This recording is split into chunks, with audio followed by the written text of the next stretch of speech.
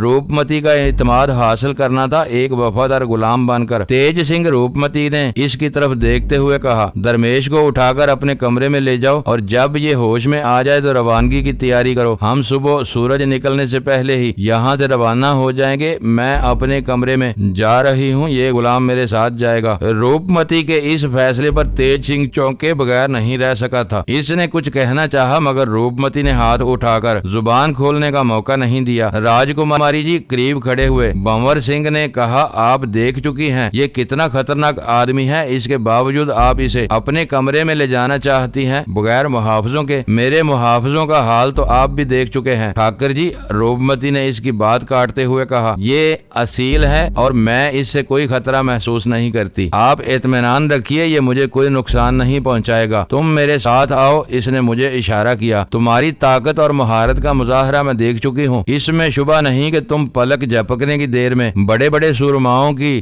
گردن مروڑ سکتے ہو، لیکن راجکماری روپ متی سے بغاوت کرنے کا خیال بھی ذہن میں مت لانا۔ ایسی صورت میں تمہیں ہندوستان تو کیا دنیا کے کسی گوشے میں بھی پناہ نہیں ملے گی۔ آؤ میرے ساتھ۔ راہداری میں کھڑے ہوئے لوگ بھی روپ متی کے اس فیصلے پر حیران اور پریشان تھے۔ ہم جیسے ہی کمرے سے باہر نکلے، لوگ راستہ دینے کے لیے ایک طرف ہٹتے چلے گئے۔ روپ متی بڑی شان اور تمکنت سے آگے چل رہی تھی، میں اس کے پیچھے ایک مطیع اور فرمانبردار غلام کی طرح سر جھکائے چل رہا تھا۔ ہم ایک اور راہداری میں مڑ گئے۔ یہ بہت وسیع و عریض عمارت تھی، یہاں راہداریوں کا جال سا بچھا ہوا تھا۔ ہر راہداری میں آمنے سامنے کئی کمرے تھے، ہر کمرہ ایک الگ حیثیت میں تھا۔ میرے اندازے کے مطابق ہندوستان کے دور دراز شہروں سے آئے ہوئے سینکڑوں لوگ تھے جو اس وقت اس قدیم محل نما عمارت میں مقیم تھے۔ یہ سب دولت مند امیر لوگ تھے جو غلام اور کنیزیں خریدنے آتے تھے، جبکہ غلاموں کو ان کے تاجروں کے لیے رہائش کا انتظام باہر والے حصے میں کیا گیا تھا، جہاں وسیع و عریض میدان کے اطراف میں دیوار کے ساتھ ساتھ لاتعداد کمرے بنے ہوئے تھے۔ میرے خیال میں اس وقت صبح کے 4 بجنے والے تھے، مگر ہر شخص جاگ رہا تھا۔ تمام راہداریاں روشن تھیں، لوگوں کی آمد و رفت جاری تھی۔ ہم جس طرف سے گزرتے لوگ مڑ کر ہماری طرف دیکھنے لگتے۔ روپ متی واقعی روپ متی تھی، اس کے حسن میں کوئی شبہ نہیں تھا۔ وہ ایک مکمل عورت تھی۔ اس نے لباس بھی ایسا ہی پہن رکھا تھا کہ اس کے گداز و حسین بدن کے تمام نشیب و فراز واضح ہو رہے تھے۔ اس کی چال میں بھی ایک تمکنت تھی، لوگ اس کی طرف دیکھنے پر مجبور ہو جاتے تھے اور اس کے ساتھ میں تھا۔ میں نے کبھی اپنے بارے میں اس طرح نہیں سوچا تھا، لیکن میری زندگی میں جتنی جتنی بھی عورتیں آئی تھیں اپنی اداؤں سے اپنی باتوں سے مجھے احساس دلاتی رہتی تھیں کہ میں گلفام سے زیادہ خوبصورت اور حسین. مجھے نیلام کرنے والے نے مجھے یوسف ثانی کا خطاب دیا تھا اور میری نیلامی کی بولی میں روپ متی جیسی عورت بولی لگاتے ہوئے 3 لاکھ تک چلی گئی تھی. ان سب باتوں سے اب مجھے بھی احساس ہونے لگا تھا کہ میں کچھ ہوں. ایک راہداری میں مڑ کر ہم زینے پر چڑھنے لگے. اس زینے کے سامنے والے حصے پر سنگ مرمر کی نہایت نفیس کام کی خوبصورت جالیاں لگی ہوئی تھی جن سے نہ صرف تازہ ہوا کے جھونکے اندر آ رہے تھے بلکہ سامنے کا وسیع و عریض کمپاؤنڈ بھی نظر آ رہا تھا. زینے کی پہلی لینڈنگ سے وہ بارادری بھی نظر آ رہی تھی جہاں مجھے نیلام کی سولی پر چڑھایا گیا تھا. وہ حصہ اب بھی روشنیوں سے بقیہ نور بنا ہوا تھا. بارادری میں نیلامی کا کاروبار اب بھی جاری تھا. مختلف آوازیں سنائی دے رہی تھی. زینے کے اختتام پر ہم راہداری میں دائیں طرف مڑ گئے. یہاں بھی کچھ لوگوں کو آمد و رفت جاری تھی. راہداری کے اختتام پر لکڑی کے اسٹول پر ایک ادھیڑ عمر آدمی بیٹھا ہوا تھا جس نے میرون رنگ کا ڈریس پہن رکھا تھا. کمر پر بالشت بر چوڑا سنہری بیلٹ تھا جس میں بائیں طرف ہولسٹر بھی لگا ہوا تھا جس سے پستول کا دستہ جھانک رہا تھا. سر پر بالدار پگڑی بندی ہوئی تھی. وہ روپ متی کو دیکھتے ہی اٹھ کر کھڑا ہو گیا اور بائیں طرف کمرے کا دروازہ کھول دیا. روپ متی اندر داخل ہو گئی جبکہ میں باہر ہی کھڑا رہا. وہ دربان بڑی عجیب سی نظروں سے مجھے دیکھ رہا تھا. روپ متی نے کمرے کے وسط میں رک کر میری طرف دیکھا. تم باہر کیوں رک گئے؟ اندر آؤ، اس نے تحکمانہ لہجے میں کہا. میں سر جھکائے اندر داخل ہو گیا. دربان نے دروازہ بند کر دیا. دروازہ ڈرائنگ روم کے طور پر آراستہ و پیراستہ وسیع کمرہ بہت شاندار تھا. فرش پر دبیز قالین بچھا ہوا تھا. فرنیچر بھی قیمتی تھا. بائیں طرف ایک اور دروازہ تھا جو کھلا ہوا تھا. اس کے دوسری طرف بیڈ روم تھا جس کا کچھ حصہ نظر آ رہا تھا. یوں تو محل نما اس عمارت میں وہ دولت مند لوگ مقیم تھے جو غلام اور کنیزیں خریدنے کے لیے یہاں آتے تھے، لیکن عمارت کے اوپر کا یہ حصہ راج مہاراج قسم کے لوگوں کے لیے مخصوص تھا. یہاں کے اخراجات بھی زیادہ تھے. روپمتی بیڈ روم میں داخل ہو گئی. اس نے مجھے بھی ساتھ آنے کا اشارہ کیا. یہ کمرہ بہت شاندار طریقے پر آراستہ تھا. مسہری پر آرام دہ میٹرس تھا جس پر ہلکے نیلے رنگ کی ریشمی چادر بچھی ہوئی تھی. کمرے کے پچھلی طرف کشادہ کھڑکی تھی جس سے تازہ ہوا کے جھونکے اندر آ رہے تھے. کھڑکی عمارت کی عقبی سمت میں کھلتی تھی لیکن باہر چونکہ ابھی اندھیرا تھا اس لیے کچھ نظر نہیں آ رہا تھا. بہت تھک گئی ہوں. روپمتی یہ کہتے ہوئے مسہری پر ڈیر ہو گئی. وہ کچھ اس انداز میں بستر پر گری تھی کہ میرے دل کی دھڑکن تیز ہو گئی. میں سر جھکائے کھڑا اس کی طرف سے نظریں چرانے کی کوشش کرتا رہا مگر کم وقت یہ نظریں بار بار اس کی طرف اٹھ رہی تھی. صبح ہوتے ہی پھر ایک طویل سفر کرنا ہے. وہ میری طرف دیکھتے ہوئے بولی. میرے پیر دبا دو، بہت تھکن ہو رہی ہے. میں کانپ اٹھا. غلام کی حیثیت سے یہ میرے لیے پہلا حکم تھا. کسی اور کام کے لیے کہا جاتا تو میں عمل کرنے میں ایک لمحے کی بھی تاخیر نہ کرتا مگر اس کے پیر دبانے میں مجھے کچھ تعمل تھا. اس لیے نہیں کہ میں اس کے پیر دبانے کو اپنی توہین سمجھتا تھا بلکہ اس لیے کہ اس حکم کی تعمیل کرتے ہوئے مجھے اپنی عزت خطرے میں نظر آ رہی تھی. میرا وہ شبہ بالکل درست ثابت ہو رہا تھا کہ روپمتی نے مجھے محض غلام بنانے کے لیے نہیں خریدا تھا بلکہ حقیقت یہ تھی کہ وہ میری رہنائی پر مر مٹی تھی جس کے لیے اس نے 3 لاکھ روپے خرچ کر دیے تھے. اور میں سمجھتا ہوں کہ اگر میری بولی 50 لاکھ تک جاتی تب بھی وہ پیچھے نہ ہٹتی. مجھے وہ وقت یاد آ گیا جب تھائی نے مجھے کمرے میں لے جا کر ہنٹر اٹھا لیا تھا اور مجھے کپڑے اتارنے کا حکم دیا تھا اور پھر اپنی قمیض بھی اتار دی تھی. تھائی نے بھی میرے جسم کو ٹٹول کر دیکھا تھا اور پھر مجھے اپنے جسم پر ہنٹر برسانے کا حکم دیا تھا لیکن یہاں صورتحال مختلف تھی. میں سر جھکائے خاموش کھڑا رہا. سنا نہیں تم نے ہم نے کیا کہا ہے؟ روپمتی کی آواز اگرچہ کسی قدر بلند تھی لیکن لہجے میں سختی نہیں تھی. میں نے جھک کر دونوں ہاتھ اس کے پیروں پر رکھ دیے اور پنجوں کو آہستہ آہستہ دبانے لگا. چند سیکنڈ بعد ہی اس نے گھٹنے اوپر اٹھا لیے. اس کے ساتھ ہی لباس بھی سمٹ گیا. پنڈلیاں برہنہ ہو گئی. میرے دل کی دھڑکن کچھ اور تیز ہو گئی. میں نے جیسے ہی اس کی پنڈلی پر ہاتھ رکھا میرا دل اچھل کر حلق میں آ گیا. کنپٹیاں سلگنے لگیں. روپمتی بھی کراہ اٹھی تھی. ممکن ہے میں جذبات کی اس دلدل میں پھنس جاتا مگر دروازے پر دستک کی ہلکی سی آواز سن کر میں جیسے ہوش میں آ گیا. روپمتی نے بھی آنکھیں کھول دی. میں سیدھا ہو کر کھڑا ہو گیا. روپمتی بڑبڑاتی ہوئی اٹھ گئی اور